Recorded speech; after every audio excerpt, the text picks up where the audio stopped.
পাঁচটা অভ্যাস থেকে থাকলে দুর্বলতা থেকে বের হতে পারবেন না, সংসারের অশান্তি থেকে বের হতে পারবেন না, সন্তানগুলি কখনো মেধাবী হবে না। এই পাঁচটা অভ্যাস থেকে যদি পরিবারকে মুক্ত রাখতে না পারেন, সংসারে বরকত আসবে না।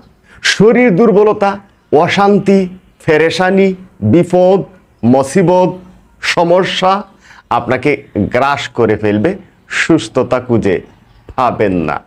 প্রথমত, আমি যখন আমার ঘরে বা বাসায় প্রবেশ করব, তখন ডান পা দিয়ে সালাম দিতে ভুলব না, বিসমিল্লাহ বলে প্রবেশ করতে ভুলব না।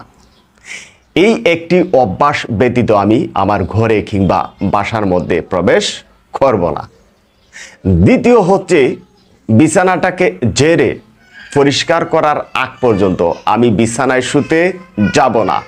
নাম্বার 3 হচ্ছে, কখনোই কোনো সময় আমি আমার বাসার কিংবা ঘরের চুলার কিংবা যে কোনো ধরনের আগুন জ্বালিয়ে রাখব না।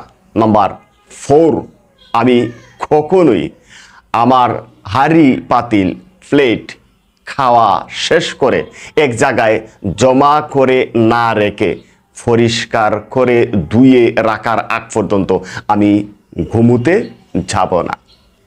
বিছানায় যাওয়ার সময় আমি সূরা ফাতিহা পড়ে ঘুমানোর দোয়া পড়ার আগ পর্যন্ত আমি বিছানায় যাব না। অনেক মা বোনেরা বিছানা না ঝেড়ে, বিছানা পরিষ্কার না করে নিজে এবং পরিবার অথবা বাচ্চাদেরকে বিছানায় শুতে দেন।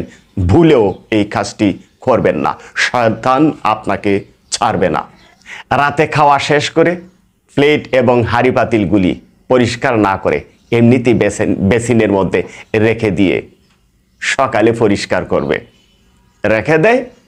আর জিন এবং শয়তান এগুলি ছাড়তে থাকে, ঘরের মধ্যে প্রভাব পড়তে থাকে, বিপদ অসুস্থতা লেগেই থাকে।